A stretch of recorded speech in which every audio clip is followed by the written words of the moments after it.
morning. So we did the overview already. We're actually starting with new topics.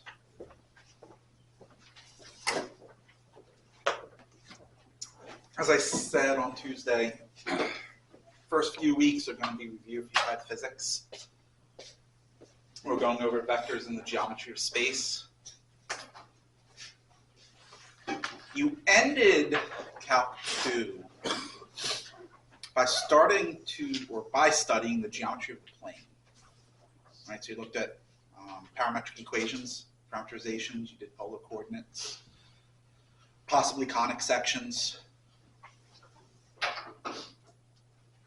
We extend that into 3 dimensions, geometry of the plane.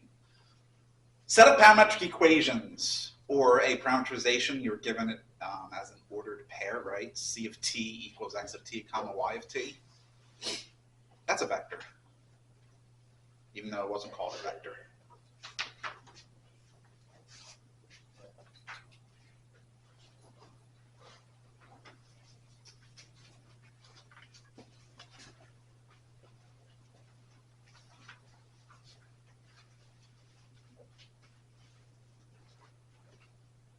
Vector is a quantity that has both a magnitude and a direction.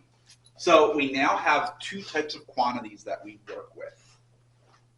Scalars, which is just a magnitude, right? It's a number. And now vectors, which also have a direction.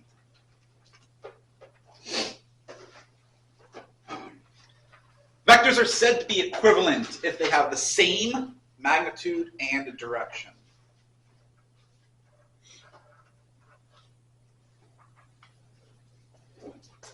So the beautiful thing about mathematics, you can set up your coordinate system however you want.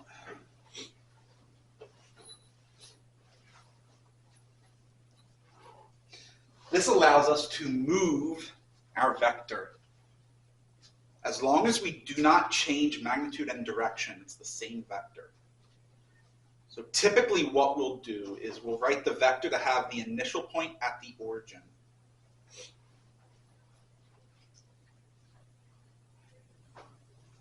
The terminal point is the ordered pair xy, then we can just write the vector in component form, x comma y in pointed braces.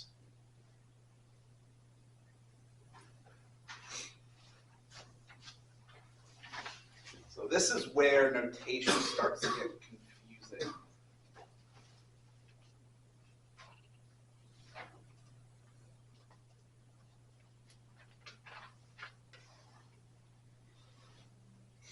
Right.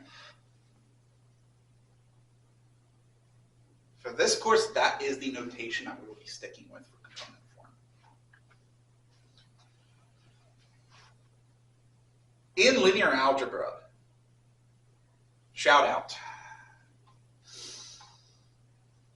Vectors are written as a column matrix.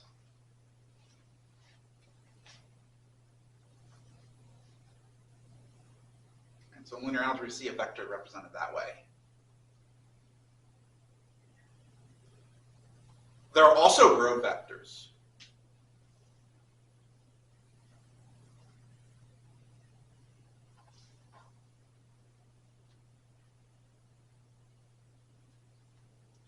And there are some texts, and this is really aggravating, that actually write it that way.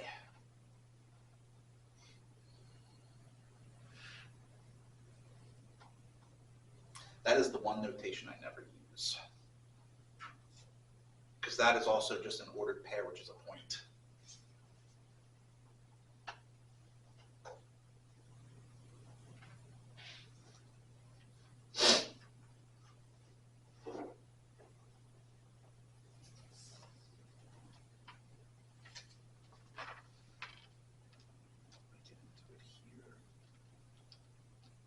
I do, okay.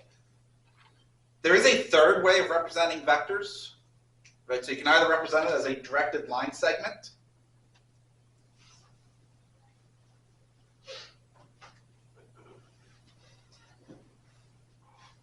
point P, terminal point Q, component form, or as a linear combination of the standard unit vectors. I'll introduce those when I get to 3-space. Again, if you've taken physics, intro mechanics, you should already know what those vectors are. When writing a vector, right, typing it out, it is customary to use just a bold lowercase letter. Writing a bold letter is kind of difficult though, isn't it? So we'll represent a vector also with an arrow over it. So again, notation can vary. Say vector in component form, I just do a half arrow. I save the full arrow if it's a directed line segment.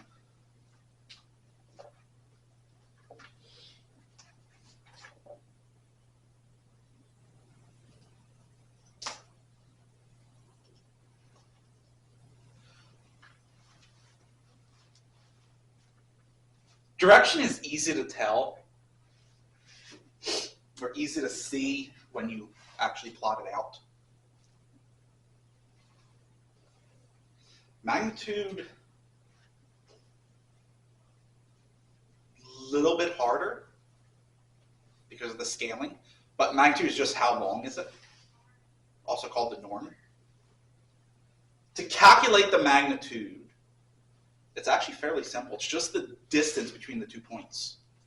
Well, in component form, it's just the distance from the origin to the point. Distance formula for that, remember, square root x2 minus x1 quantity squared plus y2 minus y1 quantity squared.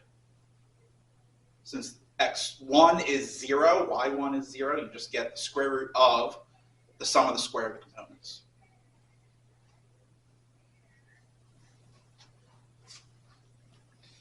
Again, notation will vary depending on the text.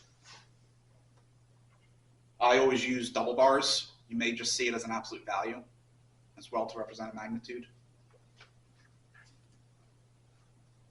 Even shorter notation, which I use all the time,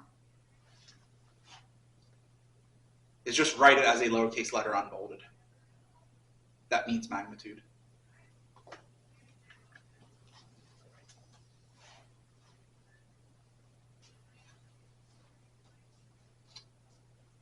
On the plane, 2-space, direction is just an angle.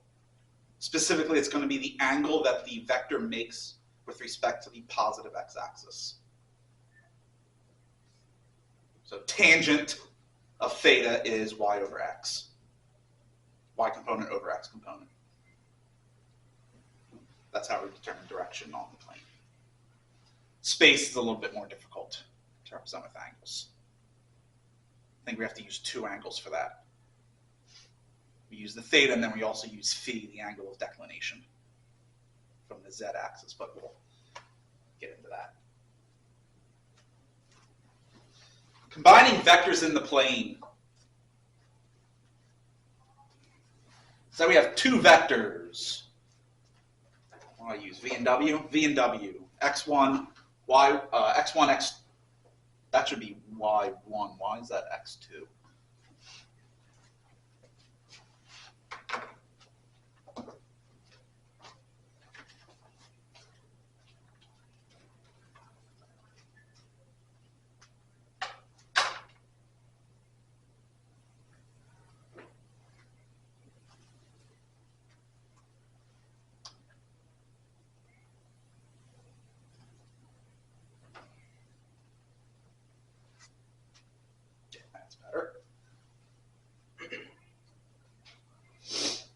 And let k be any scalar.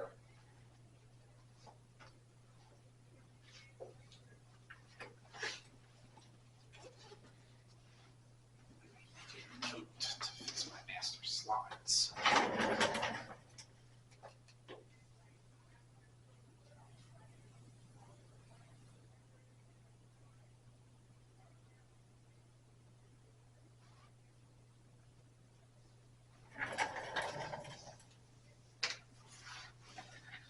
have scalar multiplication, which is just a scalar times the vector. All you do is multiply each component of the vector by the scalar. Or factor the scalar into the vector. And it works backwards too. If you have a common factor in each of the components, you can factor it out and write it as that scalar times the vector.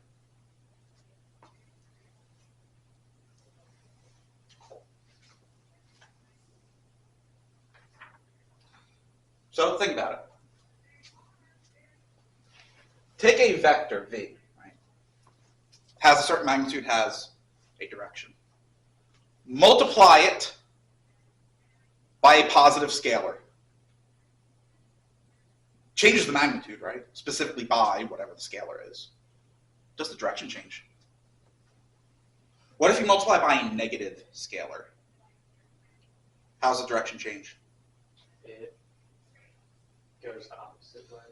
Rotates 180 degrees. Right, so the direction just flips into the opposite direction. That idea is important.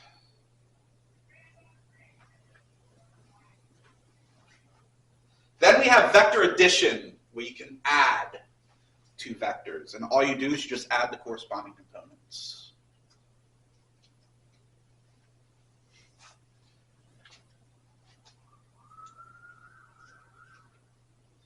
Notice what operation is not up there. There's actually three that are not up there. One in particular. Think back to first grade, second grade, elementary school. How many arithmetic operations were you taught? 4. 4. What are the 4? Addition, multiplication, subtraction, and division. You were lied to. I think you said it. I mean, did you say the word? There's only 2. You look familiar. Did I have you already? Yeah. Okay, so you cheat. You don't count. Because I've done this before. There's only 2. There's addition and multiplication. That's it. Subtraction is defined as addition of the additive inverse. So if you have v minus w, it is actually defined to be v plus negative w. That is how subtraction is defined. Division is defined the same way. It's the product of the multiplicative inverse. V over w would be v times 1 over w. That's how it's defined. So there's only 2 operations. In actual practice calculation, that distinction doesn't matter. But in theory, it does matter.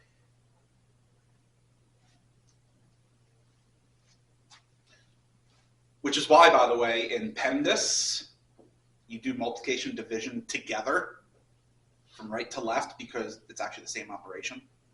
And same thing with addition and subtraction, it's the same operation. That's why you group them together. But notice there isn't vector products on here, right? We don't have like a v times w. And we don't have a v divided by w. Well, in fact, there's no v divided by w. That is not an operation. There are products between vectors. There are 2 of them. We look at them next week. So for now, these are the only 2 vector operations we have. Scalar multiplication and addition. Properties of these operations. 3 vectors in the plane, u, v, w. Let r and s be 2 scalars. Addition is commutative, so the order in which you add vectors doesn't matter. It's associative, your grouping doesn't matter.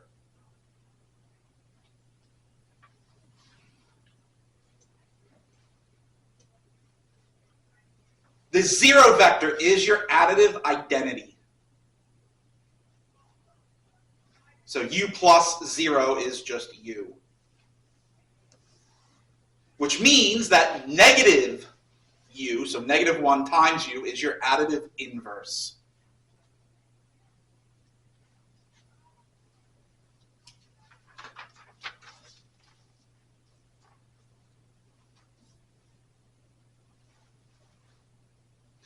Scalar multiplication is associative. R times the quantity of SU is the same as R times S times U, which is the same as S times the quantity of RU.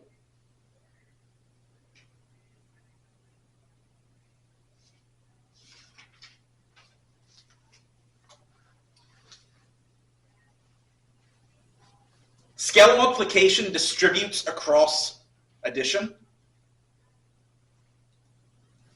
Scalar multiplication also distributes across vector addition. So you have the two distributive properties.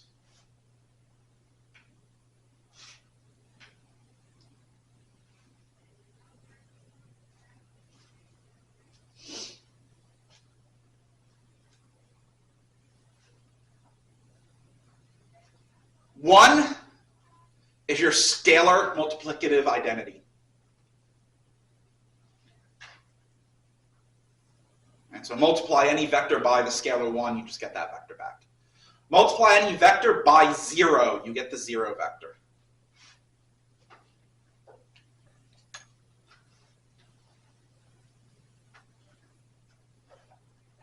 And if it's clear that I'm referring to vectors, I'll just call that 0, not the 0 vector.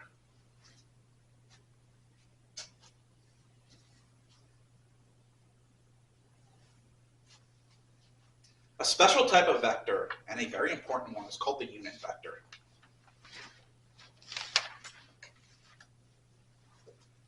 Unit vector is just a vector that has a magnitude of 1. Unit vectors are perfect if we want to represent a direction only.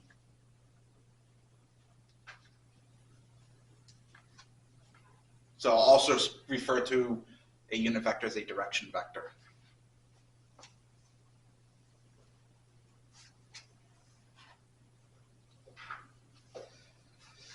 Finding a unit vector is simple. So let's say we have a non-zero vector v. We want to find a unit vector that has the same direction as v. Well, you just take the magnitude of v and multiply it by the multiply its reciprocal by the vector. So 1 over magnitude of v times v. Unit vectors has several notations. One of the most common ones is e. And the subscript just represents what direction the unit vector is in. So that'd be the unit vector in the direction of v. The process of finding this unit vector is called normalization, normalizing the vector. And in linear algebra, we take it a step further and study all this with arbitrary vectors.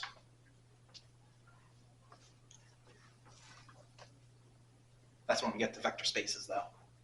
So that's not till like halfway through the semester.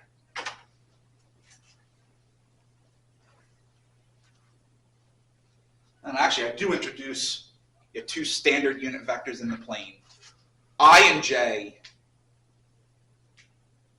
also more commonly represented as I hat and j hat.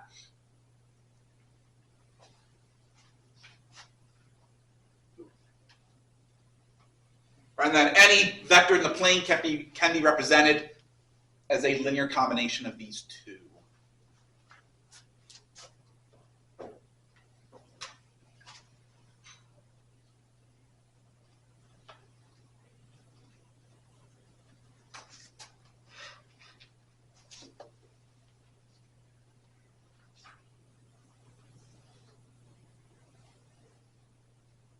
So let's say that's our vector in standard form. In component form, we can write it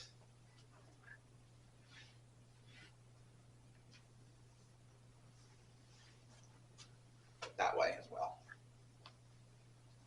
They will be used interchangeably. And I'll probably flip between the two of them throughout problems. In general, how I work vector problems, is I always convert everything to component form, do my work. And then if the vector was given to me in terms of the standard unit vectors, I'll just write my answer in terms of standard unit vectors.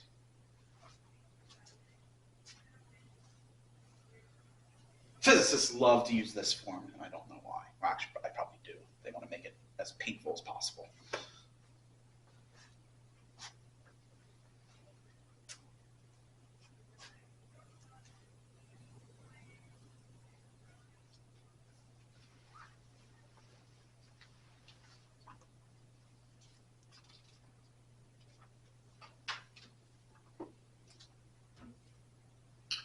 Is that I have a C?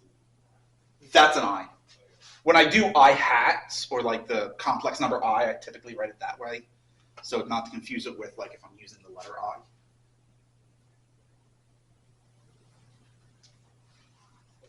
And again, J and K also add a little curl on it if I'm referring to not the letters.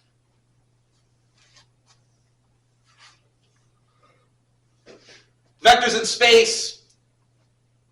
Oh, I'm in the wrong window. Oops. There we go. Vectors in space. Just a natural extension of vectors in the plane. Just add one more component, the Z component.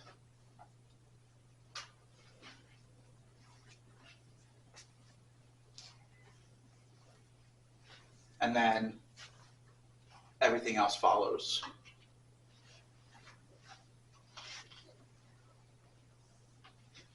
And then adds our third standard unit vector, K hat, to represent the Z direction.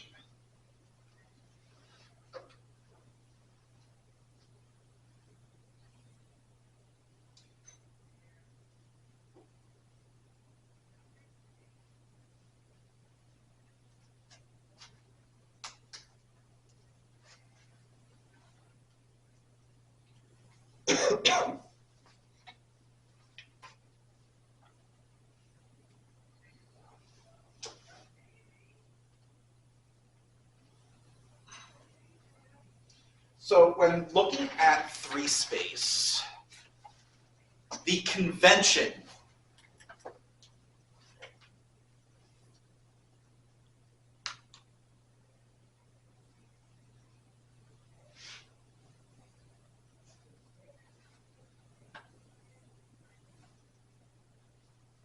is you let that be the x-axis. Then that's the y, and z represents height. So x would be depth, y is length, and z is height. That is the convention in most math textbooks. However, it doesn't matter as long as it follows what's called the right-hand rule. Your fingers are the x, they curl into the y, your thumb has to point in the positive z.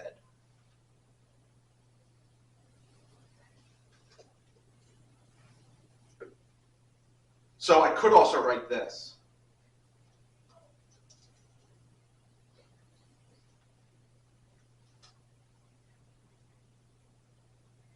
That still follows the right-hand rule. Or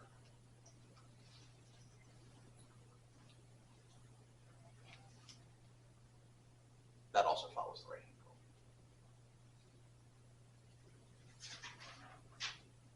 But we will be sticking with the standard convention, because that's what our textbook uses.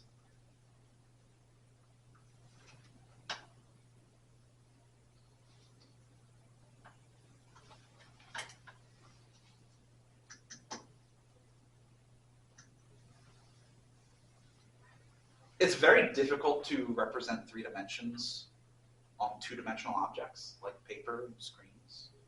So what you have to realize, this axis is actually meant to be pointing out of the screen. So the x is pointing out of the screen, positive, negative would be going in towards.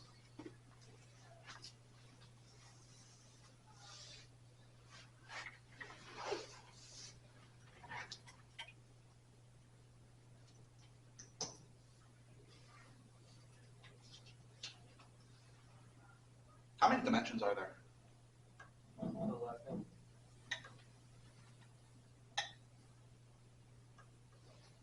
Pretty sure using an older theory. I think they've reduced it.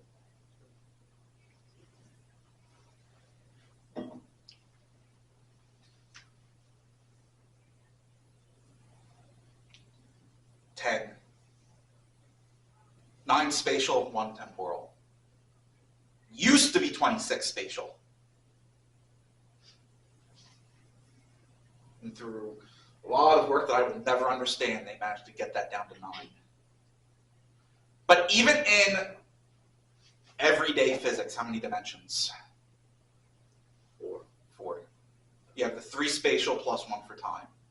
Time is generally called the 0th dimension, not the 4th dimension.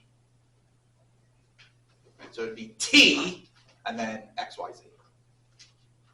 Which means when you're dealing with outside of intro physics, you're dealing with standard physics, you have a 4th standard unit vector to represent the dimension of time. And I believe we typically do t hat, x hat, y hat, z hat. We don't actually use ijk.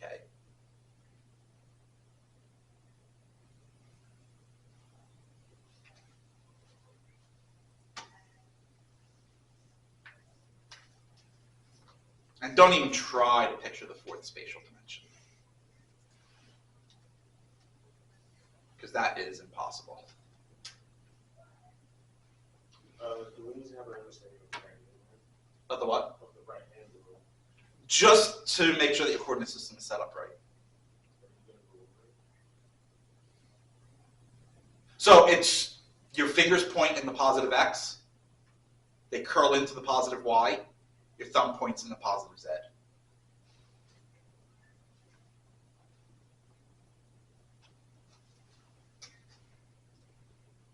And then I'll go over that again when we look at cross products. There is a left-hand system as well, but it's not used that often. So you can also have a left-handed coordinate system, but that is extremely unconventional. And the rule's the same except you use your left hand instead.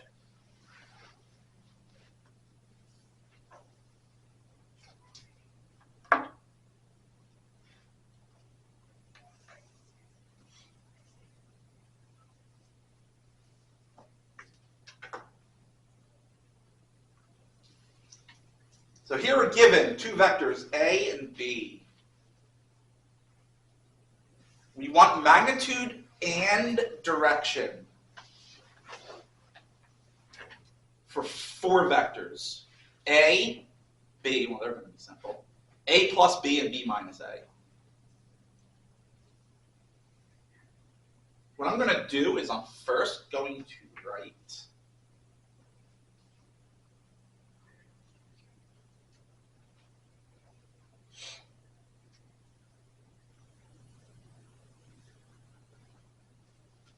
my vectors in component form, because that's how I prefer to work with them.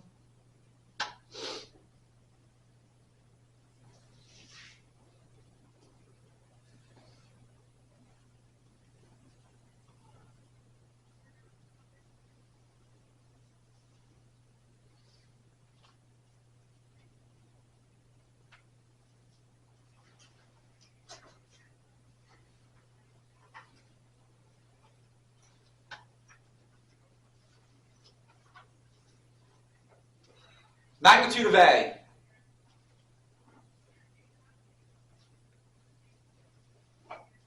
Remember, it's the square root of the sum of the squares.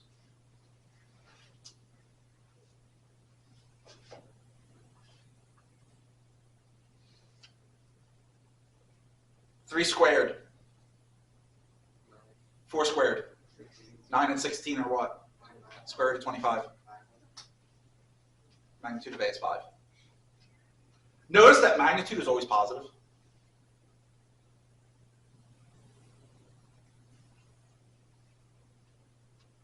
And there's only one vector that has a magnitude of 0. And that's the 0 vector. So as long as you're dealing with a non-zero vector, your magnitude will always be positive.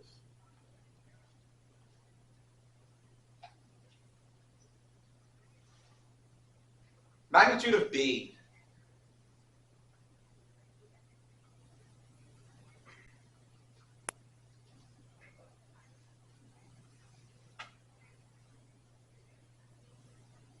So what's that magnitude?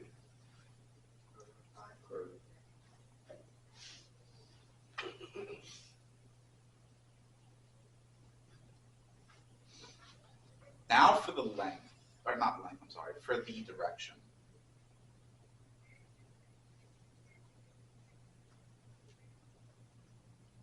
Again, we're going to use theta to represent the direction. We'll call theta sub A to be the direction for vector A. The y component over the x component.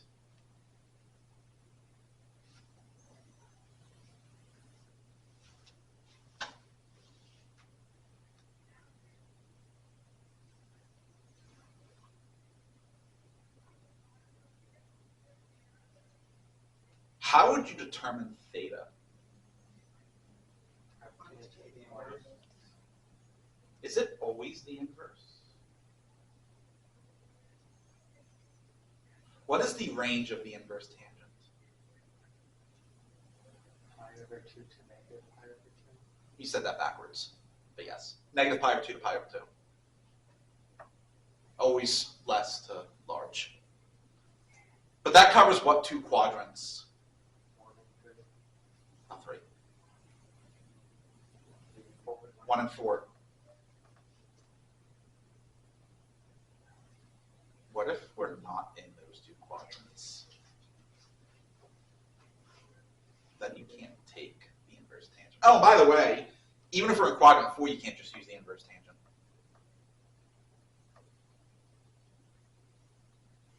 Just typically, you let theta be between 0 and 2 pi. Typically, always measure angles counterclockwise.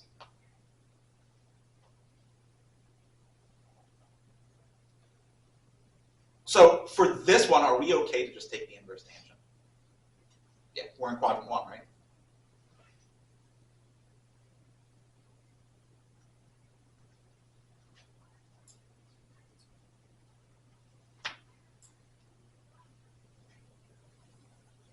What's the inverse tangent of 4/3?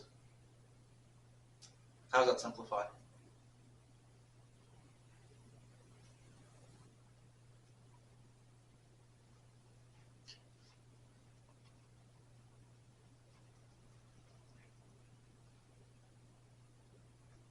This is a trick question. That is its simplified form. So leave it like that. Always keep your answers exact, unless you're asked for a decimal approximation.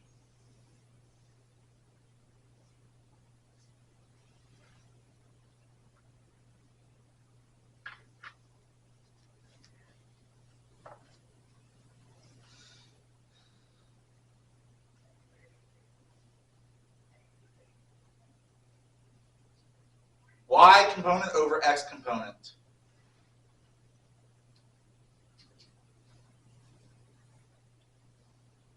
What quadrant are we in?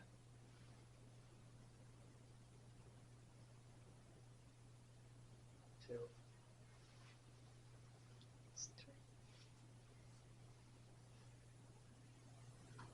Four. Fourth quadrant. X is positive, Y is negative. Quadrant 4. If we take the inverse tangent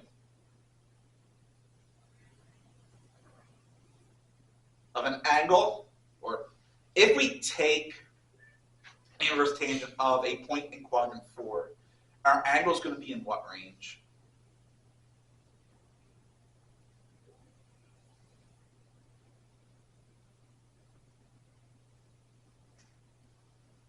Pi over 2 to 0. What was it? Pi over 2 to 0.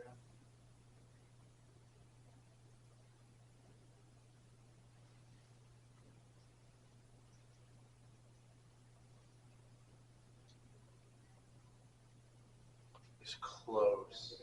It's negative pi over 2 to 0. You're going to get a negative angle. We don't want a negative angle. How are we going to fix that?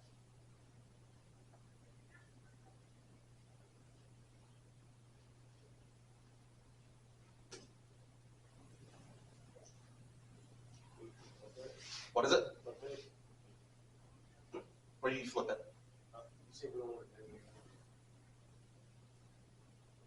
So what do you mean by flip it?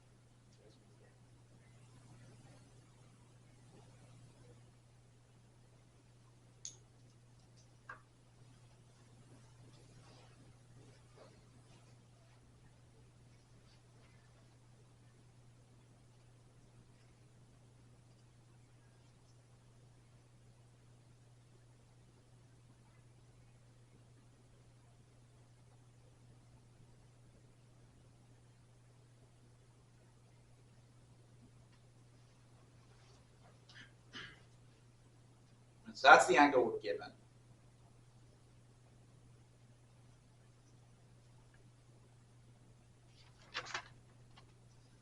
That's the angle we want.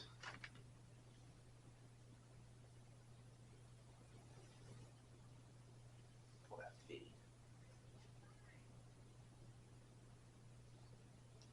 Subtract 360, or subtract that from 360. But since it's negative, it has the same effect as doing what?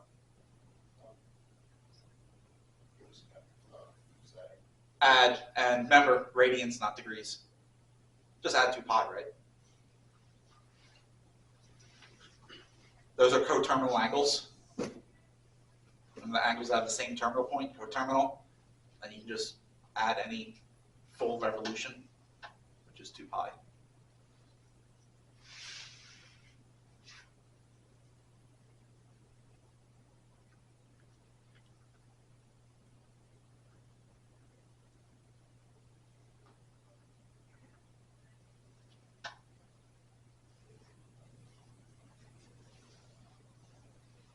What is the inverse tangent of negative 1/2?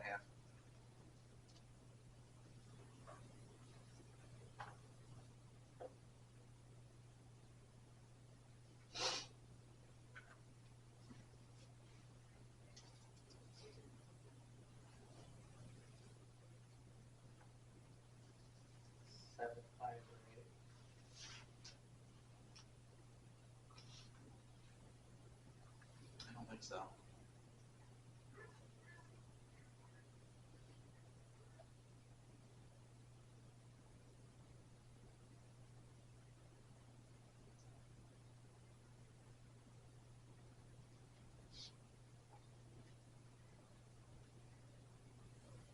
The tangent of pi over 8 is not 1/2, I'm fairly certain.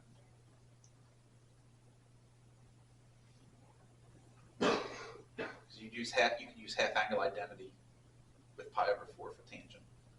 You're going to get square roots in it.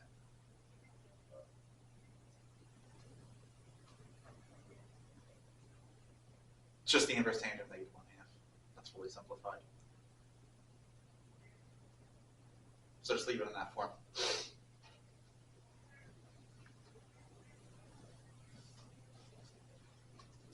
You can also verify by plugging into a calculator. CAS. If it has a nice angle in terms of pi, it'll give it to you. Otherwise, it'll just spit out a decimal. And you don't want a decimal.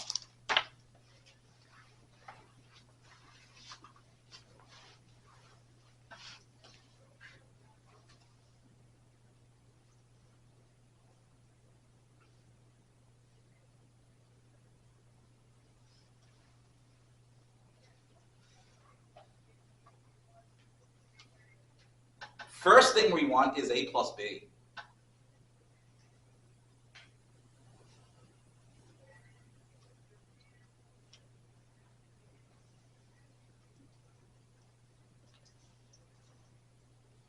How do we add vectors?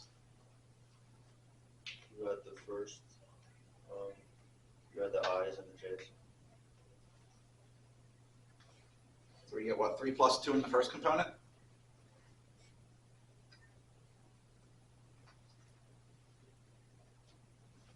Four plus negative 1 in the second? which is what? 5, 3. Magnitude.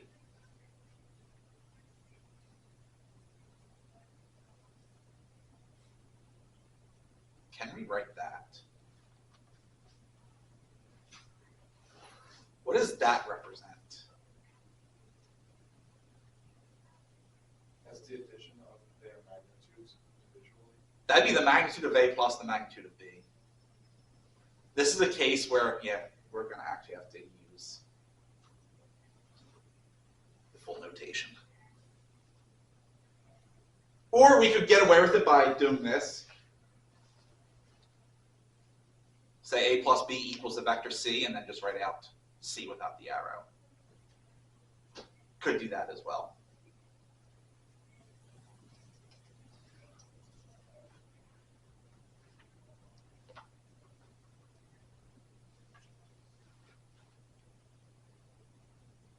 So square root of 5 squared plus 3 squared, right? 5 squared plus 3 squared is what? 34. Can you simplify the square root of 34? Its prime factorization is 2 times 17. Neither of which are perfect squares. So we leave it in that form.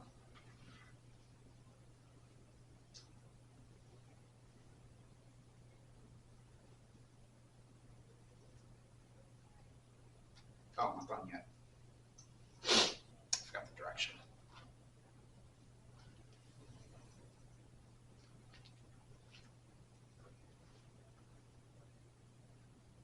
Simply because I don't feel like writing theta sub A plus B, I'm going to call A plus BC.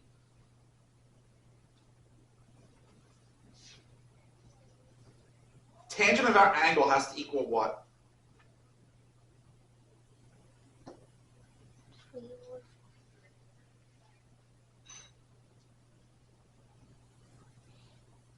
Which implies our angle is what?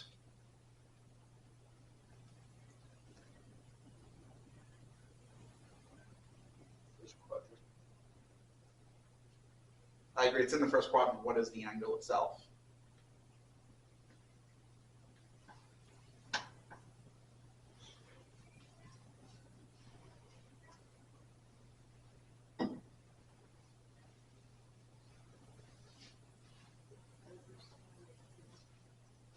Can that be simplified? No. So inverse tangent of 3/5.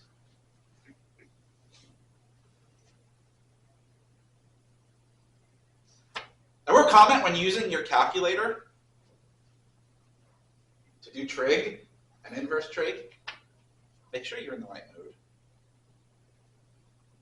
All too common mistake on a test is you're in the wrong bloody mode. It's supposed to be ratings and your calculator is in degrees, and so your answer is wrong because you're in the wrong mode.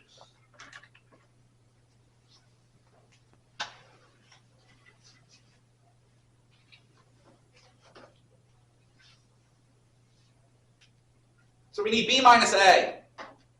Let's do that first.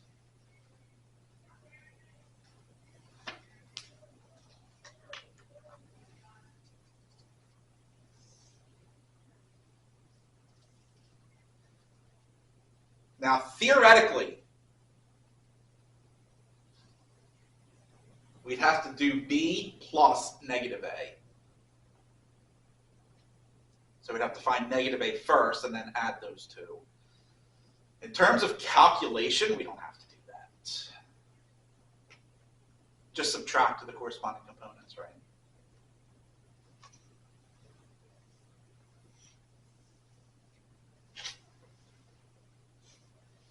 You'd have 2 minus 3 and then negative 1 minus 4, correct? Because it's B minus A.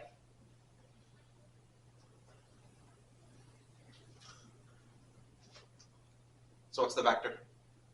1 minus negative 5. What is it? 1 minus negative 5. Negative 1, negative 5.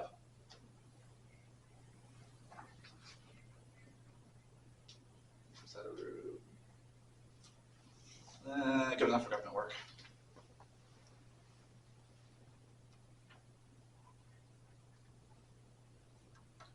Which can be written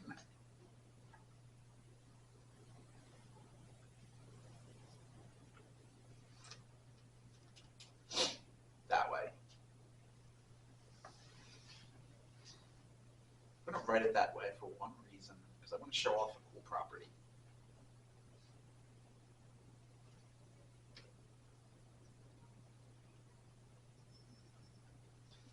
Magnitude of b minus a. If you take the magnitude of a scalar multiple,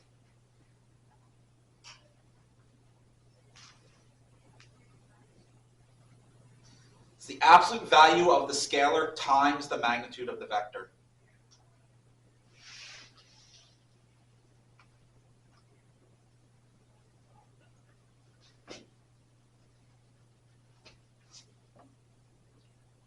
I wonder if that is useful.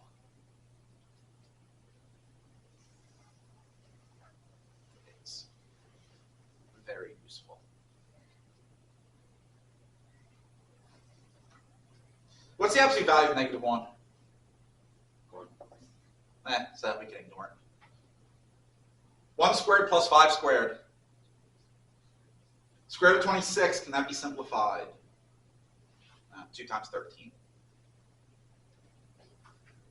Our magnitude is square root of 26. That is a very useful property, especially in general relativity and quantum mechanics when you deal with very large numbers and very small numbers. In general relativity, just about every component of your vector is going to be an extremely large magnitude, like 10 to the 9 or larger. So why don't you just factor that 10 to the 9 out of each vector and work with smaller numbers? Same thing with quantum. With quantum, you're dealing with magnitudes of 10 to the minus 11 maximum. So again, just factor that 10 to the minus 11 out and deal with normal numbers. So that is very common practice.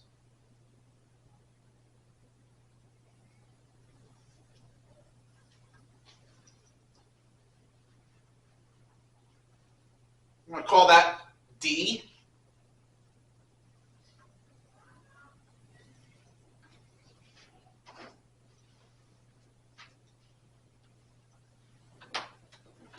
So tangent of our theta equals what?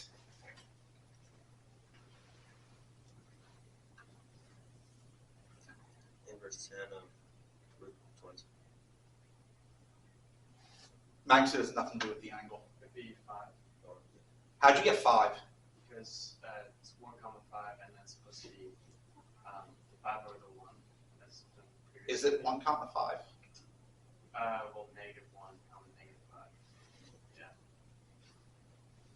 I'm going to write it that way just to make it clear what quadrant we're in. What quadrant is that? That's the third quadrant. Can you just take the inverse tangent? What do you have to do to the inverse tangent?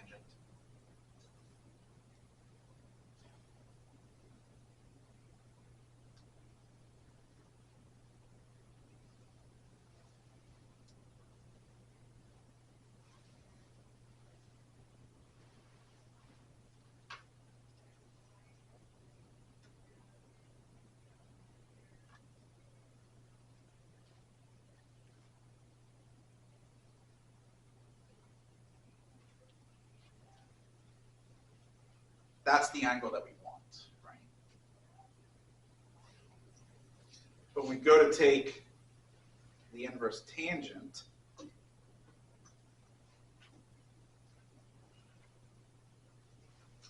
that's the angle we're given.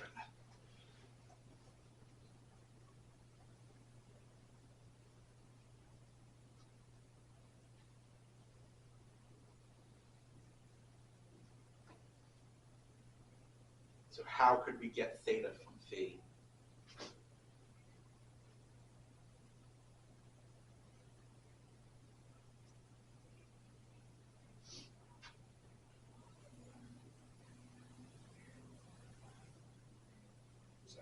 Just add pi. Now remember, if that angle is phi up there, that angle also has to be phi.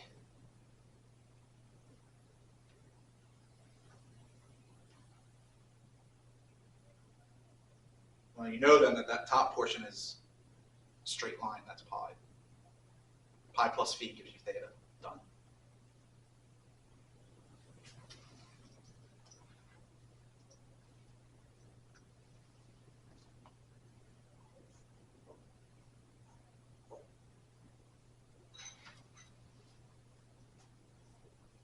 Oh no, that's not equals. I'm sorry. It's implies theta is pi plus inverse tangent of 5. And inverse tangent of 5 cannot be simplified. Okay, so we just leave it.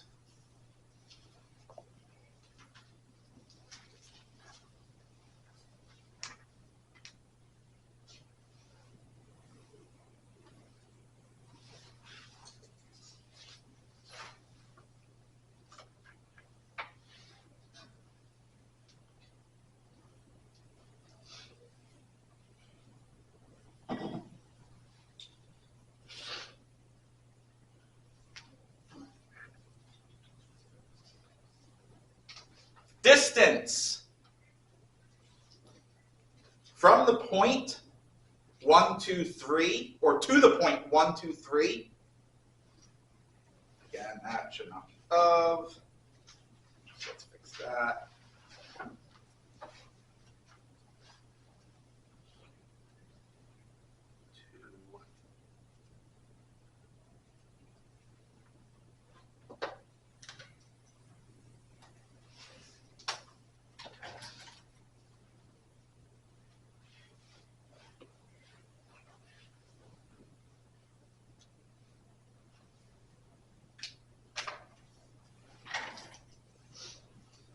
Distance to the point 1, 2, 3 from each of these 5 points. Starting with the origin.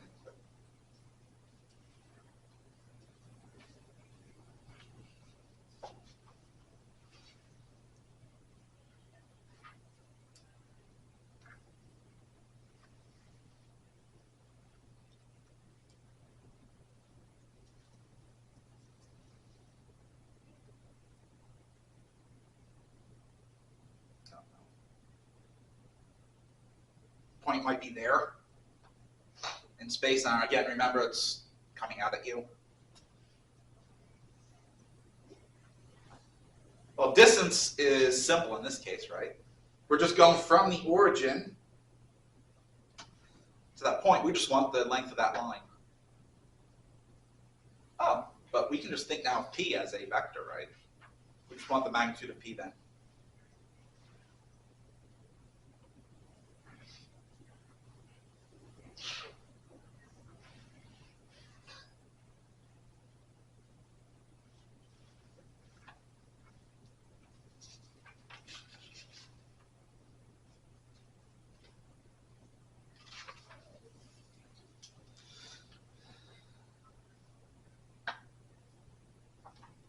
Two squared is 4, 3 squared is 9.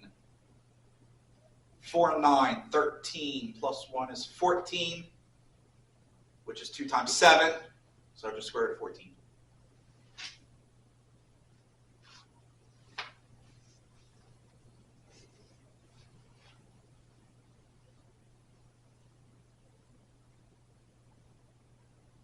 Cool, that one was easy.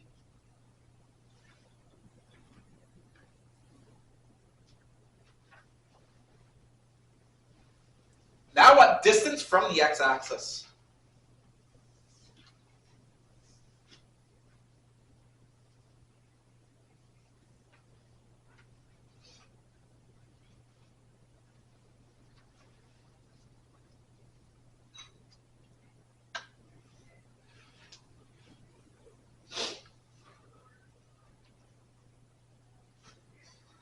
Strong plus that.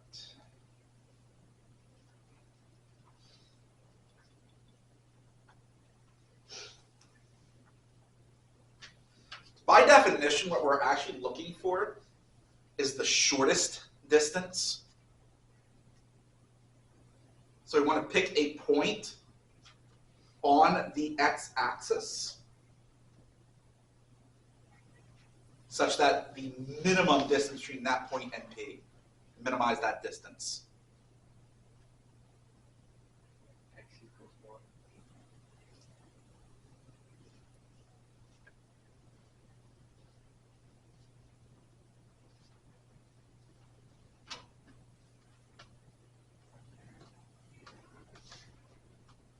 Which means we ignore the x component. Set the origin. What we do is we draw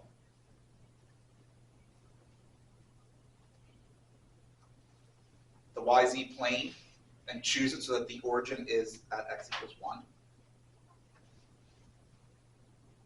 Y and Z are then 0, 0.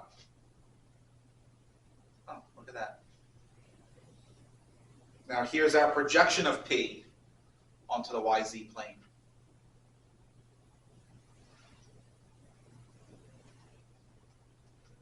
Which is just 2, 3.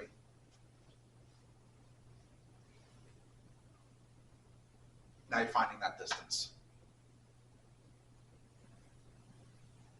Why did we ignore 1 again? From the first one, the actual P point that was given.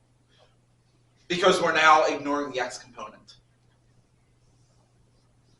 So we're drawing a YZ plane at the point 1, 0, 0 on the x-axis, right? So that's why we just ignore that first component. That is going to minimize your distance.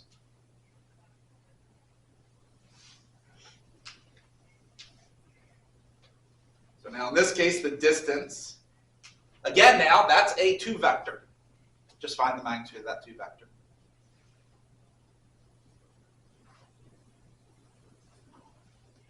And what is that? 313. That one's even simpler to determine, can't be simplified because 13 is prime.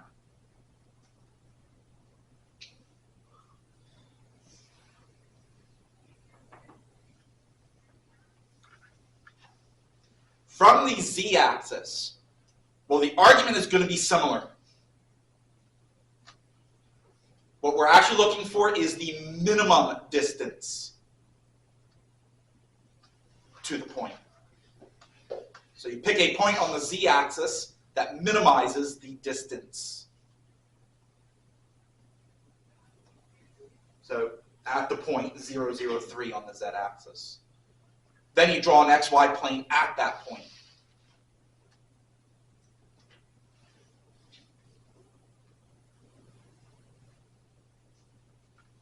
The origin is 0, 0. Your point is now the projection of P onto the xy plane, which is the point 1, 2. And now it's distance from the origin to that projection, which again is now just the magnitude of the vector.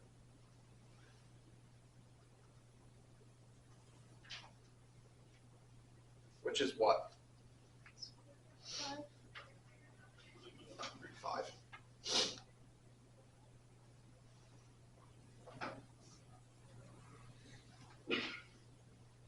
Bless you.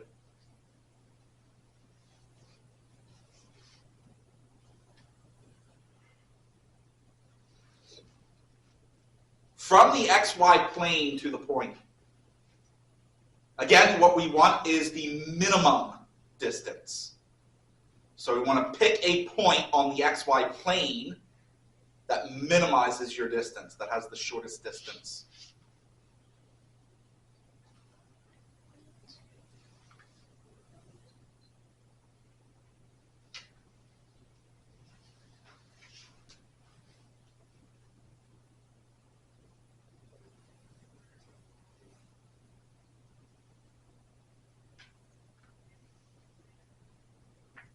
Call that point P.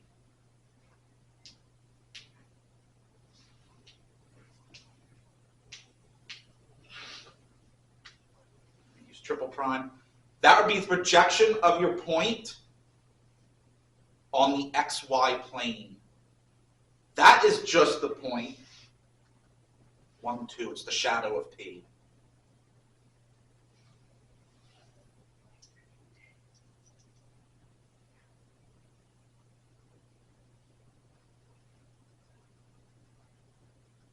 You're looking for that distance. It's just the height off the xy plane, which is the z component.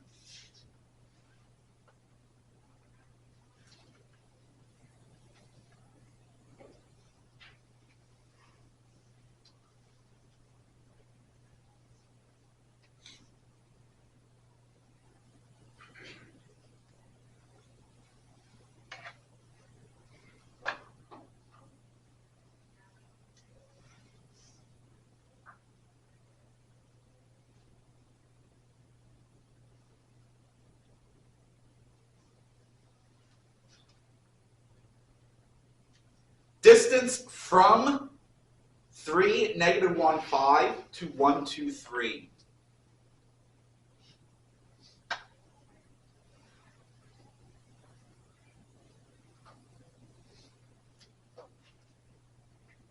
Sum of the square of the differences.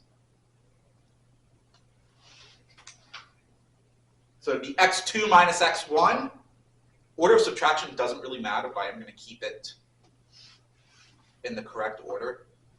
Q is the initial point, because we're going from Q to P. And P is the terminal point. X2 would be 1.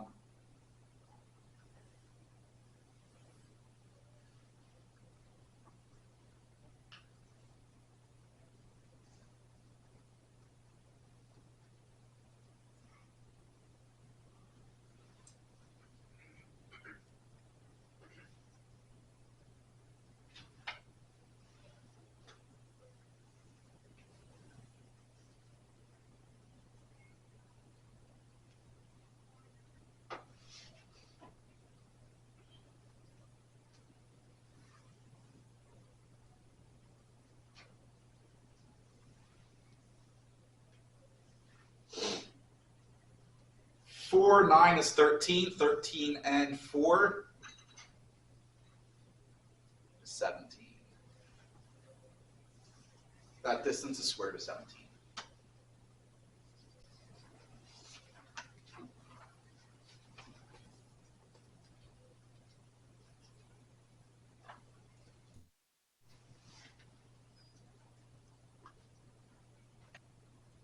This is like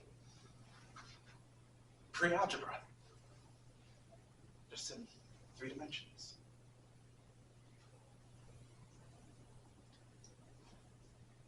We haven't actually really done anything new so far then. Just a different way of looking at it. Which is why the first part of calculus is pretty boring in my opinion. Until I get to the applications. Because we will be looking at forces. So we will be looking at some Newtonian mechanics.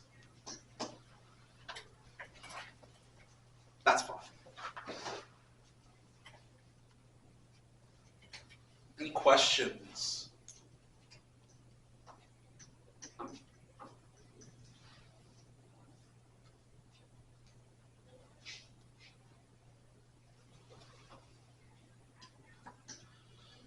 We will continue this tomorrow. See you then.